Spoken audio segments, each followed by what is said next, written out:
ជំរាបសួរអ្នកទាំងអស់គ្នាវីដេអូនេះខ្ញុំសូមធ្វើការចែករំលែកតាក់ទងអំពី8ចំណុចមានដូចជា8ចំណុចដែលតាក់ទងអំពីរឿងលុយកាក់ដែលគ្នាយើងទាំងអស់គ្នាគួរតែអនុវត្តជាប្រចាំទី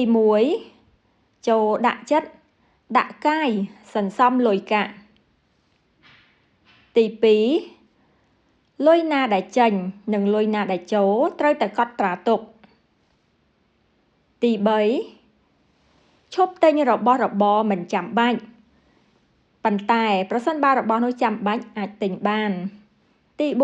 4រៀបចំផែនការចំណូលនិងចំណាយឲ្យបានច្បាស់លាស់ទី5ចូលរៀបចំគោលដៅរឿងលុយផ្ទាល់ខ្លួនតើលុយនោះគួរតែប្រើលើអ្វីទី6គិតគូរមុនចាយវាយជាពិសេស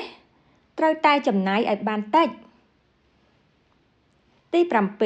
7ចូលកត់ត្រាចំនួនលុយដែលត្រូវចាយប្រចាំថ្ងៃតើខ្ទង់នេះគួរចំណាយអ្វីហើយខ្ទង់នោះគួរចំណាយលើអ្វីទី8រៀនសូត្រអភិវឌ្ឍខ្លួនដើម្បីរកចំណូលបន្ថែមទៀតអូខេសូមអរគុណជម្រាបលា